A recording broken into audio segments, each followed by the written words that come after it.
Hi, my name is Chris Kreuter, and I'm here to introduce you to EPIGO, the newest strategy game from Masquerade Games. EPIGO is a game for 2 to 4 players. It takes about 15 to 30 minutes to play, and it takes about 5 minutes to set up and learn the rules.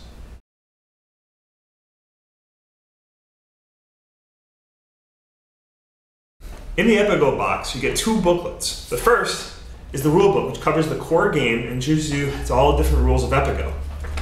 It also comes with a second booklet called the variant book. And in here you have 21 different variants on how to play EPIGO. You also get, in addition to the game board, 4 different sets of pieces, each one a different color with a different design in the back. You have smaller pieces, which are called epigons, and they're numbered 1 through 7, as well as an X. You also have order tiles, which are larger tiles, and contain the numbers 1 through 7, as well as a slam.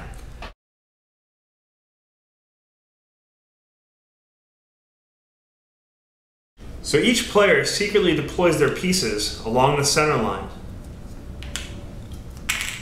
just like this. Be sure that in the deployment step, all of your epigons are placed face down on the game board. The X tile is being played only so that you know where a blank space is going to be in your row. Once both players are deployed, physically turn the pieces over one at a time so you can reveal what numbers are going to be played where. And once you're done flipping them over, take your X tile and remove it from the game. It's not used at all during the game. After each player has revealed their choices, you'll be ready to start the first turn. In the core game, the X, the blanks, and the slam tiles can all be returned to the box. You won't need them anymore. Now that you've deployed all of your pieces, you can start the first turn. Both players will pick up all of their order tiles and place them in their hands.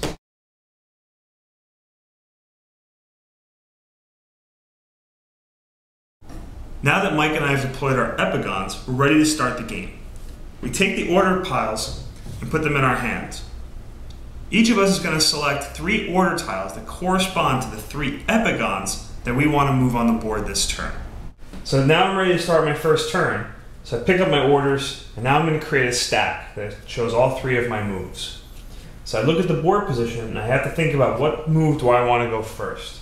I'm thinking that I want to put my 7 into that empty space. So I'm going to set aside my 7 order. Now that I'm looking at my second move, I'm going to try to move my 3 up. So I'll set that one aside. See, now I have to consider what my third move is going to be, and I think that Mike is going to move his 6 up. So I'm going to try to capture that piece. I'm going to move my 4 to the left.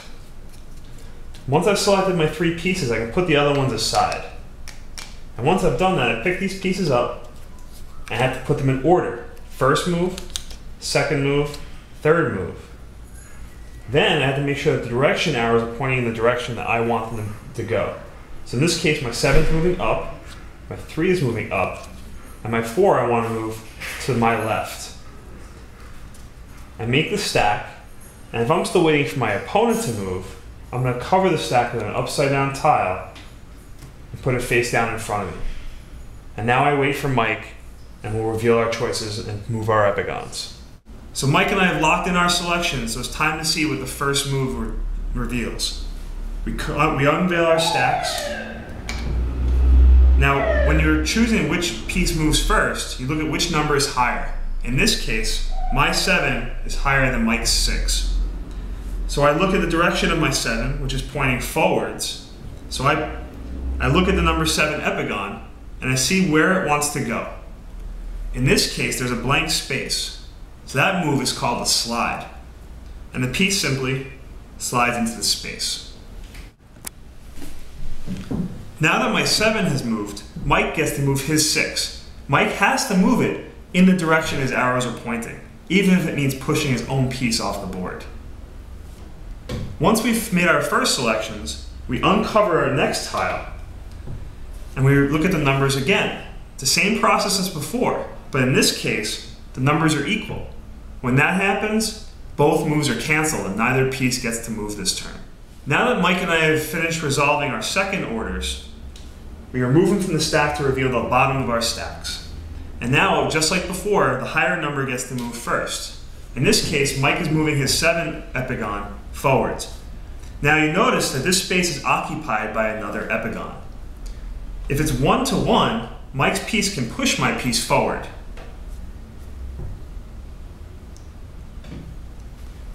Now I look at my piece and it's my 4, and my 4 wants to go this way. However, my 1 piece is never powerful enough to push these 2 epigons. The number on the epigons isn't what's important, it's how many of them you're trying to push with. So in this case, my 4 cannot push because it's considered blocked.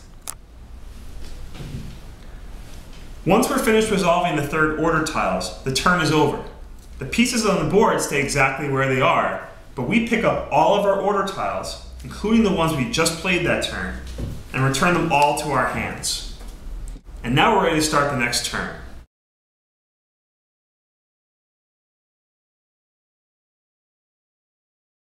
Now Mike and I have picked up our order tiles, ready to start the next turn. Each turn is the same process as we just described, but you can choose 3 different order tiles and move them in any directions that you want. The goal being to capture 3 of your opponent's epigons. So Mike and I have locked in our choices for the second turn. We uncover our stacks and reveal our first choices. I was trying to push off his 2 to capture it, but Mike was smart and he put his 7 in the same location, which cancels both moves.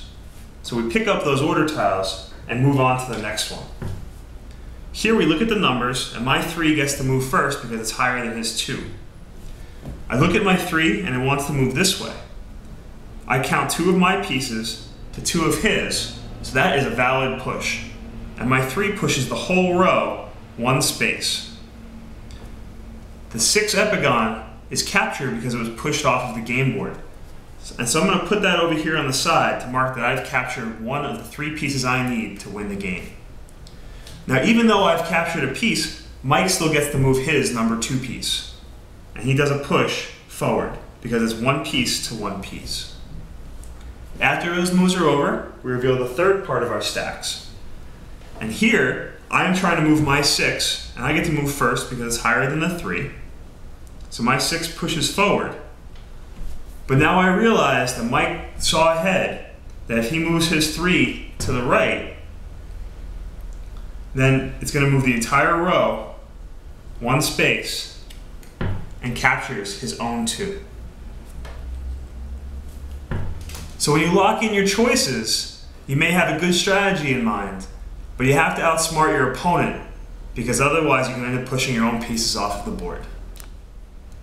So a game continues with turns just like that by playing 3 orders a turn until someone has captured 3 epigons.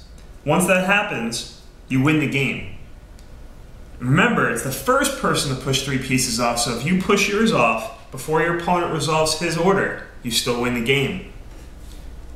That's the core game of EPIGO, and once you've played it a couple times, you're probably going to want a bigger challenge.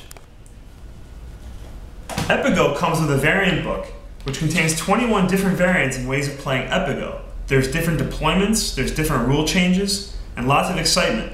And Masquerade Games is also going to be posting additional variants on our website at masqueradegames.com.